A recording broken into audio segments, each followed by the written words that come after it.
Hello friends, welcome to my YouTube channel. So guys, आज के इस वीडियो में हम लोग देखने वाले हैं जो आपका यूपी पुलिस कांस्टेबल का री एग्जाम होने वाला है अगले 6 महीनों में। उसी के जनरल हिंदी के टॉप मोस्ट इंपॉर्टेंट क्वेश्चंस को यहाँ पर डिस्कस करने वाले हैं। तो वीडियो काफ़ी इंपॉर्टेंट है आप लोगों के लिए, तो इस वीडियो को पूरा ज़रूर देखिए। वीडियो अच्छा लगे तो प्लीज़ वीडियो को लाइक और शेयर ज़रूर करें। और जो भी हमारे नए बच्चे हैं, जिन बच्चों ने चैनल को सब्सक्राइब नहीं किया है, तो प्लीज़ चैनल को सब्सक्राइब करके नोटिफिकेशन बेल ऑन करना ना भूलें। तो चलिए वीडियो को स्टार्ट करते हैं। गाइस, यूपी पुलिस कांस्टेबल का री एग्ज़ाम अगले 6 महीनों में आयोजित किया जाएगा। तो आज मैं आप लोगों के लिए जनरल हिंदी के कुल 60 क्वेश्चंस लेकर आया हूं। अगर आप लोगों ने इन 60 क्वेश्चंस में 55 क्वेश्चंस के सही जवाब दिए तो आप लोग समझ लीजिएगा जनरल हिंदी की जो आप लोगों की तैयारी है वो काफ़ी हद तक अच्छी है। तो खुद से प्रयास कीजिएगा इन सभी क्वेश्चंस के आंसर देने का। 2 से 3 सेकंड के बाद मैं आंसर क्लियर कर दूंगा। तो आज मैं आप लोगों को गद्यांश कराने वाला हूं लगभग 2 से 3। जैसा कि आप लोगों को पता है कि यूपी पुलिस कांस्टेबल के एग्जाम में गद्यांश से भी क्वेश्चंस पूछे जाते हैं। तो गद्यांश को करने का तरीका क्या है, सबसे पहले आप लोग गद्यांश को पढ़ लीजिए, ठीक है, ध्यानपूर्वक वो भी। उसके बाद देखिए क्वेश्चंस में क्या पूछा जा रहा है, उसके बाद सोच समझ कर आंसर दीजिए। निम्न गद्यांश को पढ़कर निम्नलिखित प्रश्नों प्रश्न संख्या 31 से 36 में सबसे उचित विकल्प चुनिए। अपनी सभ्यता का जब मैं अवलोकन करता हूं तब लोगों को काम के संबंध में उनकी विचारधारा के अनुसार विभाजित करने लगता हूं। एक वर्ग में वे लोग आते हैं जो काम को उस घृणित आवश्यकता के रूप में देखते हैं जिसकी उनके लिए उपयोगिता है सिर्फ धन हासिल करना। वे अनुभव करते हैं कि जब दिन भर का श्रम समाप्त हो जाता है तब वे जीना सचमुच शुरू करते हैं और अपने आप वे होते हैं। जब वे काम में लगे होते हैं तब उनका मन भटकता रहता है। काम को वे अपना उत्मांस देने का वे विचार नहीं करते क्योंकि आमदनी के लिए ही उन्हें सिर्फ काम की आवश्यकता है। दूसरे वर्ग के लोग अपने काम को आनंद और आत्म परितोष पाने के एक संयोग के रूप में देखते हैं। वे धन इसलिए कमाना चाहते हैं ताकि अपने काम में अधिक एक निष्ठा के साथ समर्पित हो सकें, जिससे काम में वे संलग्न होते हैं, उसकी पूजा करते हैं। अब क्वेश्चन देखेगा कि क्वेश्चन में क्या पूछा जा रहा है। निम्न में तत्सम शब्द नहीं है। देखिए, तत्सम शब्द को पहचानने का एक ही तरीका है, जो शब्द हिंदी भाषा से निकलते हैं ना वो तत्सम शब्द कहलाते हैं। सभ्यता, अवलोकन, हासिल, आवश्यकता, इसमें तत्सम शब्द कौन सा नहीं है ये आपको बताना है। तो इसमें देखिए जो हासिल है ना ये तत्सम शब्द नहीं है, तो सी ऑप्शन जो है आपका बिल्कुल करेक्ट हो जाएगा। काम का तद्भव शब्द क्या होता है, जो शब्द संस्कृत भाषा से निकलते हैं वो तद्भव शब्द कहलाते हैं। तो इसमें जो कर्म है ना ये आपका तद्भव शब्द हो जाएगा, तो ए ऑप्शन सही हो जाएगा। सेशन को एक बार शेयर कर दीजिए सभी बच्चों, वीडियो को जल्दी से लाइक कर दीजिए। नेक्स्ट क्वेश्चन देखिएगा, सुयोग का विलोम शब्द क्या होता है। प्रयोग, संयोग, अयोग, कुयोग। सुयोग का विलोम शब्द क्या होगा, जल्दी से आंसर दीजिए सभी बच्चे। देखिए संयोग का विलोम शब्द होता है कुयोग। क्या होता है, कुयोग। डी ऑप्शन जो है आपका बिल्कुल करेक्ट हो जाएगा। बच्चों नेक्स्ट क्वेश्चन देखिएगा, कौन सा शब्द में उपसर्ग है। मैंने आपको कई बार बताया, स्टार्टिंग का जो शब्द होता है वो उपसर्ग होता है और लास्ट वाला जो शब्द होता है वो प्रत्यय होता है। अब इसमें क्या पूछा जा रहा है कि कौन सा शब्द में उपसर्ग है। सभ्यता, उपयोगिता, भटकता या पूजा। कौन सा शब्द में उपसर्ग है ये आपको बताना है। देखिए उपयोगिता में उपसर्ग हो जाएगा, तो जो भी बच्चे ऑप्शन नंबर वी की ओर जा रहे हैं वो बच्चे बिल्कुल करेक्ट हो जाएंगे। नेक्स्ट क्वेश्चन देखिएगा सभी बच्चे, कौन समास नहीं है। विचारधारा, आत्म परितोष, एक निष्ठा, कमाना। कौन सा समास नहीं है। कमाना जो है ना, कमाना ये समास नहीं है, तो डी ऑप्शन जो है आपका बिल्कुल करेक्ट हो जाएगा। नेक्स्ट क्वेश्चन देखिएगा, आमदनी के संदर्भ में कौन सा शब्द असंगत है। कमाई, आय, मुनाफा, आना। आमदनी के संदर्भ में कौन सा शब्द असंगत है, आना। तो जो भी बच्चे ऑप्शन नंबर डी की ओर जा रहे हैं वो बच्चे बिल्कुल करेक्ट हो जाएंगे, ठीक है। नेक्स्ट क्वेश्चन देखिएगा सभी बच्चे, निम्न गद्यांश को पढ़कर निम्नलिखित प्रश्नों प्रश्न संख्या 37 से 43 में सबसे उचित विकल्प चुनिए। क्या बोला जा रहा है कि संसार के सभी देशों में शिक्षित व्यक्ति की सबसे पहली पहचान यह होती है कि वह अपनी मातृभाषा में दक्षता से काम कर सकता है। केवल भारत ही एक देश है जिसमें शिक्षित व्यक्ति वह समझा जाता है जो अपनी मातृभाषा में दक्ष हो या नहीं, किंतु अंग्रेजी में जिसकी दक्षता असंदिग्ध हो। संसार के अन्य देशों में सुसंस्कृत व्यक्ति वह समझा जाता है जिसके घर में अपनी भाषा को पुस्तकों का संग्रह हो और जिसे बराबर यह पता रहे कि उसकी भाषा के अच्छे लेखक और कवि कौन हैं तथा समय समय पर उनकी कौन सी कृतियां प्रकाशित हो रही हैं। भारत में स्थिति दूसरी है, यहाँ प्राय घर में साज सज्जा के आधुनिक उपकरण तो होते हैं, किंतु अपनी भाषा की कोई पुस्तक या पत्रिका दिखाई नहीं पड़ती। ये दुर्वस्था भले ही किसी ऐतिहासिक प्रक्रिया का परिणाम है, किंतु यह सुदशा नहीं दुर्वस्था है की है। और जब यह दुर्वस्था कायम है, हमें अपने काम को सही अर्थों में शिक्षित और सुसंस्कृत मानने का ठीक ठीक न्याय संगत अधिकार नहीं है। अब देखिए क्वेश्चन में क्या पूछा जा रहा है। क्वेश्चन में पूछा जा रहा है कि संसार के सभी देशों में शिक्षित व्यक्ति अपनी मातृभाषा में दक्ष होते हैं। बी है अंग्रेजी जानते हैं, सी है पढ़े लिखे होते हैं, डी है उच्च पदों पर आसीन होते हैं। तो संसार के सभी देशों में शिक्षित व्यक्ति क्या होते हैं? अपनी मातृभाषा में दक्ष होते हैं। मैंने आप लोगों को क्या बोला था कि मैं आप लोगों को 2 से 3 गद्यांश कराऊंगा आज, क्योंकि गद्यांश भी बहुत जरूरी है। प्रैक्टिस करने के लिए गद्यांश बहुत ही जरूरी है। बिल्कुल फ्री के नंबर पे लगभग 4 से 5 क्वेश्चंस पूछे जाते हैं गद्यांश में। ये नंबर बिल्कुल फ्री के होते हैं, तो इसको करने के लिए प्रैक्टिस की जरूरत होती है। ठीक है, अगला क्वेश्चन देखेगा, अंग्रेजी में जिसकी दक्षता असंदिग्ध हो रेखांकित पद का अर्थ क्या होता है? संदेह रहित, निश्चित, सुनिश्चित, अनिश्चित। बताइए क्या आंसर होगा? तो जो भी बच्चे ऑप्शन नंबर ए की ओर जा रहे हैं, संदेह रहित, वो सभी लोग बिल्कुल सही हो जाएंगे। ठीक है, नेक्स्ट क्वेश्चन देखेगा बच्चों। अगला क्वेश्चन हमारा है कि कौन एक वचन है अच्छे लेखक? कौन सी कृतियां? अपनी मातृभाषा, अन्य देशों। कौन एक वचन है, यह आपको बताना है। देखिए अपनी मातृभाषा जो है ना, ये वचन है। सी ऑप्शन जो लोग बता रहे हैं वो बच्चे बिल्कुल करेक्ट हो जाएंगे। ठीक है, नेक्स्ट क्वेश्चन देखेगा। अगला क्वेश्चन क्या है कि कौन शब्द पुल्लिंग नहीं है? व्यक्ति, भाषा, उपकरण, लेखक। कौन शब्द पुल्लिंग नहीं है? देखिए भाषा जो है ना, ये पुल्लिंग नहीं है, तो वी ऑप्शन जो है आपका बिल्कुल करेक्ट हो जाएगा। अगला क्वेश्चन देखिएगा सभी बच्चे, पुस्तक का बहुवचन क्या होता है? अभी हाल ही में आपका यूपी पुलिस कांस्टेबल का एग्जाम हुआ था, उसमें ये क्वेश्चन पूछा गया था। पुस्तक का बहुवचन शब्द क्या होगा? जल्दी से आंसर दीजिए सभी बच्चे। तो पुस्तक का बहुवचन होता है पुस्तकें। ए ऑप्शन जो है आपका बिल्कुल सही हो जाएगा, यानी कि बहुत सारी पुस्तकें, तो पुस्तकें ही कहेंगे ना। अगला क्वेश्चन देखिएगा सभी बच्चे। अगला क्वेश्चन क्या है कि कवि का स्त्रीलिंग शब्द क्या होता है? ये भी क्वेश्चन पूछा गया था अभी हाल ही में आपके यूपी पुलिस कांस्टेबल के एग्जाम में। कवि का स्त्रीलिंग शब्द क्या होता है? कवि, कवित्री, लेखिका या कवित्री। कवि का स्त्रीलिंग शब्द होता है कवित्री। तो जो भी बच्चे ऑप्शन नंबर डी की ओर जा रहे हैं वो बच्चे बिल्कुल करेक्ट हो जाएंगे। ठीक है, नेक्स्ट क्वेश्चन देखेगा। भारत में स्थिति दूसरी है का भूतकालिक रूप क्या होगा?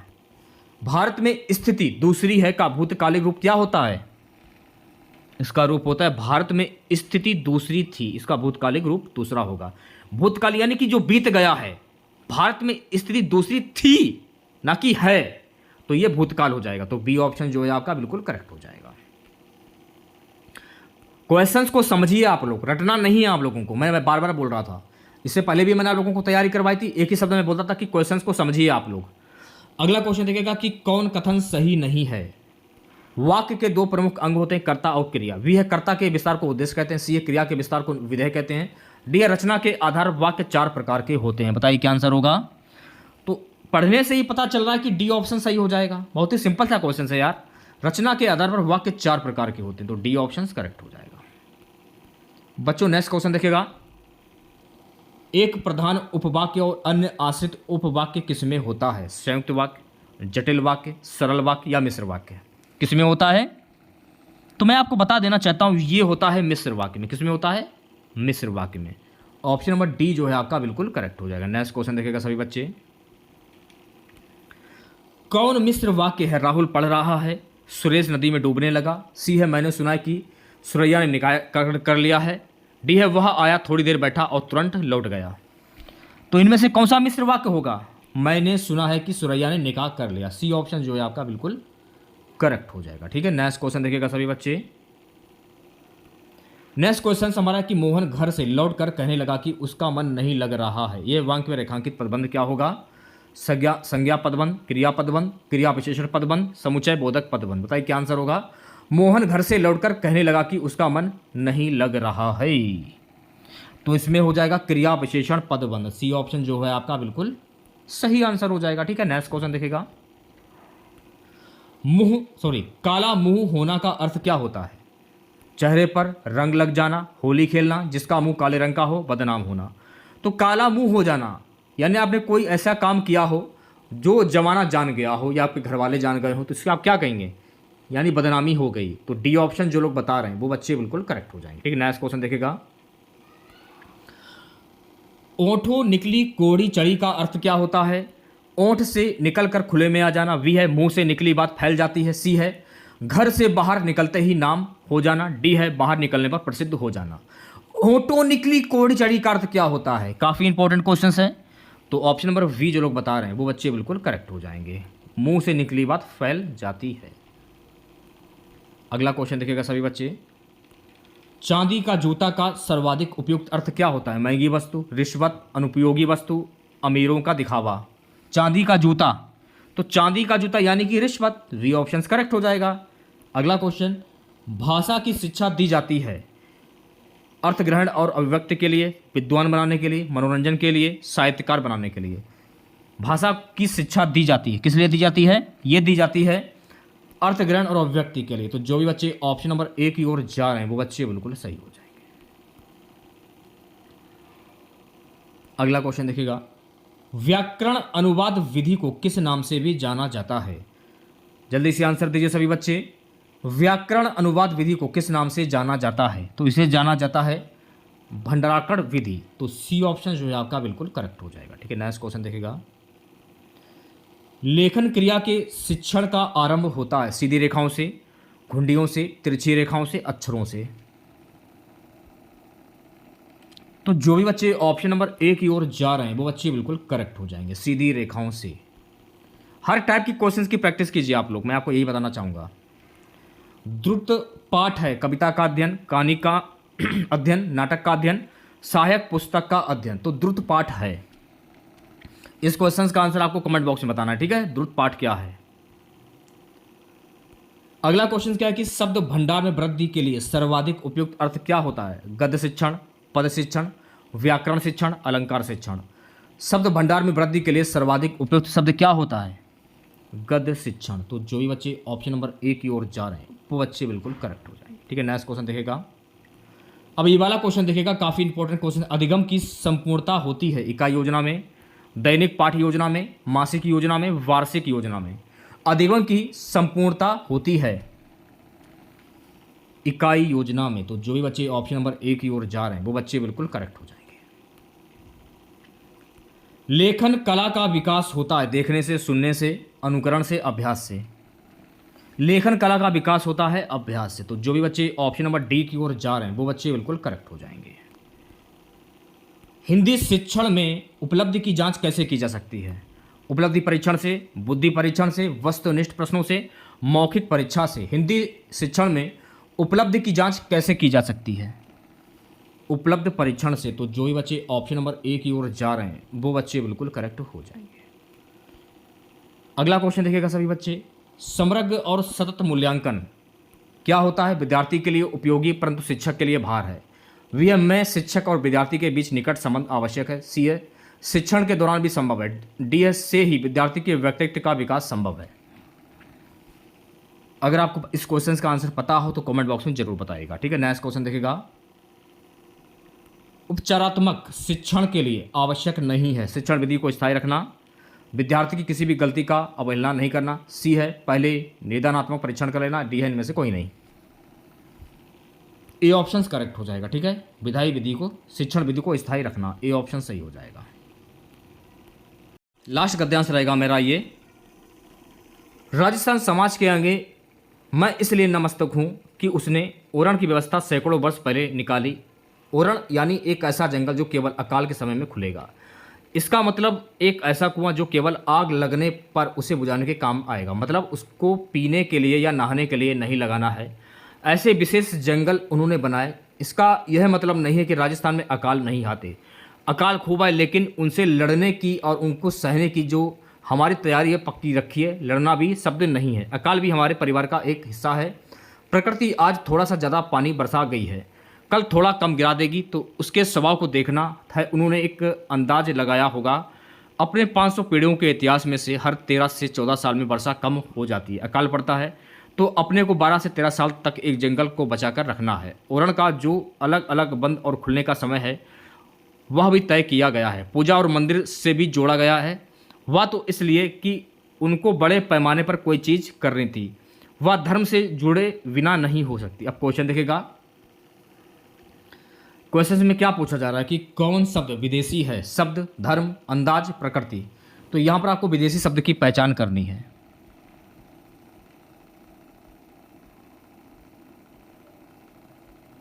इसमें देखिए जो आपका सी वाला ऑप्शन जो है आपका अंदाज, ये विदेशी शब्द हो जाएगा। सी ऑप्शन करेक्ट हो जाएगा। अगला क्वेश्चन देखिएगा सभी बच्चे, निम्न शब्द में प्रत्यय नहीं है, तो किस शब्द में प्रत्यय नहीं है यह आपको बताना है। देखिए विशेष में प्रत्यय नहीं होगा तो बी ऑप्शन करेक्ट हो जाएगा। ठीक है, मैं आपको हर टाइप के क्वेश्चंस करा रहा हूं ताकि परीक्षा में कहीं से भी कैसे भी क्वेश्चंस पूछे जाएं ताकि आप कर लें। हो सकता है कि मैं आपको सिलेबस के आउट में पढ़ा रहा हूं, लेकिन क्वेश्चन मैं आपको वही करा रहा हूं जो कि आपकी परीक्षा में पूछे जाएंगे। कुछ क्वेश्चन ऐसे हैं जो परीक्षा में नहीं पूछे जाएंगे, उनकी भी प्रैक्टिस कर लीजिए आप लोग। व्यवस्था में संधि क्या होगी? यण संधि, दीर्घ संधि, वृद्धि संधि या गुण संधि? तो व्यवस्था में हो जाएगी यण संधि, यानी ऑप्शन नंबर ए जो है आपका बिल्कुल करेक्ट हो जाएगा। अगला क्वेश्चन देखिएगा, नत मस्तक में समास कौन सा होगा? अब देखिए नत अलग है और मस्तक अलग है, इसमें ध्यानपूर्वक देखिएगा। नत अलग है और मस्तक अलग है, तो दोनों मिला के क्या हो गया? नत मस्तक। तो जब भी ऐसे क्वेश्चंस पूछे जाएं तो तत्पुरुष समास पर टिक कर दीजिए आप लोग, तो ए ऑप्शन करेक्ट हो जाएगा। संज्ञा सही नहीं, संज्ञा नहीं है, ओरण, कुआं, लड़ना, जंगल। संज्ञा सही नहीं है ये आपको बताना है। तो इसमें देखिए जो लड़ना है ना, ये संज्ञा सही नहीं है। सी ऑप्शन जो है आपका बिल्कुल करेक्ट हो जाएगा। अगला क्वेश्चन देखिएगा सभी बच्चे, तय शब्द है, तत्सम, तद्भव, देशज, विदेशी। तय कौन सा शब्द है? तय। देखिए तय जो है ना, ये आपका विदेशी शब्द हो जाएगा, तो डी ऑप्शन करेक्ट हो जाएगा। आग का तत्सम शब्द क्या होता है? ये भी काफी क्वेश्चंस काफी बार पूछा जा चुका है। तो आग का तत्सम शब्द क्या होता है? तो आग का तत्सम शब्द होता है अग्नि। सी ऑप्शन जो है आपका बिल्कुल करेक्ट हो जाएगा। निम्न काव्यांश को पढ़कर निम्नलिखित प्रश्न संख्या 68 से 73 में सबसे उचित विकल्प चुनिए। मैं नहीं चाहता चिर सुख, चाहता नहीं अविरल दुख, सुख दुख की आंख मिचौनी, खोले जीवन अपना मुख, सुख दुख के मधुर मिलन से यह जीवन हो परिपूर्ण, फिर घन से ओझल हो शशि, फिर शशि से ओझल हो घन, जग पीड़ित है अति दुख से, जग पीड़ित है अति सुख से, मानो जग में बट जावे दुख सुख से ओ सुख दुख से, अविरत दुख है उत्पीड़न, अविरत सुख भी है उत्पीड़न, सुख दुख की निषाद दिवा में सोता जगता जग जीवन। अब क्वेश्चंस देखेगा क्या पूछा जा रहा है। क्वेश्चंस ये है कि कवि चिर सुख या चिर दुख को क्यों नहीं चाहता है, ये क्वेश्चंस में पूछा जा रहा है। चिर सुख या चिर दुख संभव नहीं है, बी है चिर दुख असहनीय होगा, सी है सुख की अति घातक होगी, डी है दोनों मिलकर ही जीवन को पूर्ण बनाते हैं। तो देखिए इसमें आपका जो डी वाला ऑप्शन जो है आपका बिल्कुल करेक्ट हो जाए, दोनों मिलकर ही जीवन को पूर्ण बनाते हैं, डी ऑप्शन सही हो जाएगा। अगला क्वेश्चन देखिएगा सभी बच्चे, अगला क्वेश्चन हमारा, कवि मानव के लिए किस स्थिति की कामना करता है? दुख और सुख परस्पर बट जाएं, बी है वह बहुत सुखी हो, सी है वह दुखी नहीं हो, डी है वह समृद्ध हो। ये ऑप्शन जो लोग बता रहे हैं वो सभी लोग बिल्कुल करेक्ट हो जाए, दुख और सुख परस्पर बढ़ जाए। अच्छा ये बताइएगा, इस काव्यांश में नांद सौंदर्य की दृष्टि से कौन सा विकल्प उपयुक्त होगा?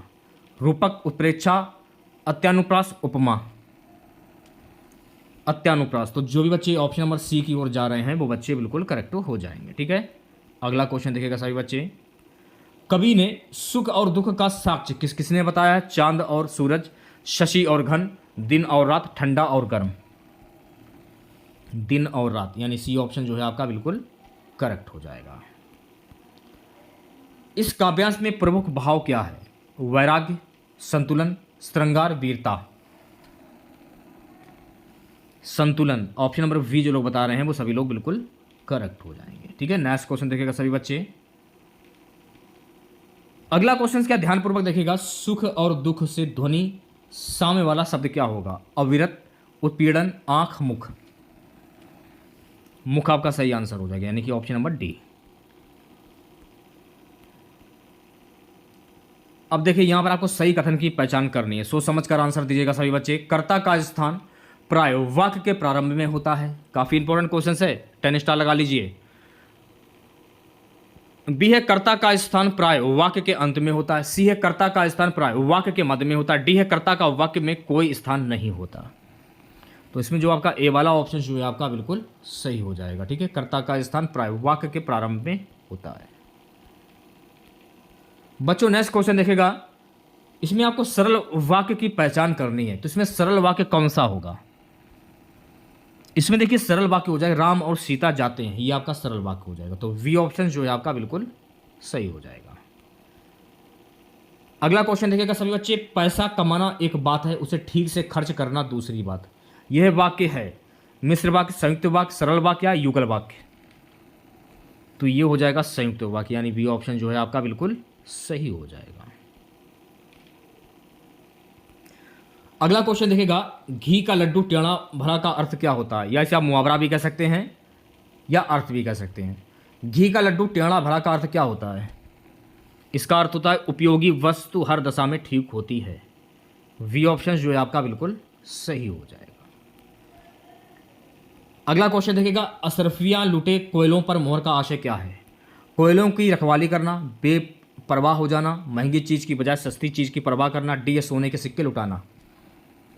इसका अर्थ होता है महंगी चीज की बजाय सस्ती चीज की परवाह करना। तो सी ऑप्शन जो है आपका बिल्कुल सही हो जाएगा। ठीक है, नेक्स्ट क्वेश्चन देखेगा, कारक का अर्थ क्या होता है? कार्यकर्ता, क्रिया को करने वाला, सी है कार वाला, डी है कारखाने वाला। कारक का अर्थ क्या होता है? देखिए कारक का अर्थ होता है क्रिया को करने वाला। तो वी ऑप्शन जो लोग बता रहे हैं वो बच्चे बिल्कुल करेक्ट हो जाएंगे। अगला क्वेश्चन देखिएगा सभी बच्चे, आज खालिस्तान संकट के बादल छाए हैं, देश पर, देश को, देश के, देश से। देश पर, आज देश पर संकट के बादल छाए हैं, तो यहां पर आ जाएगा देश पर। ए ऑप्शन जो है आपका बिल्कुल सही हो जाएगा।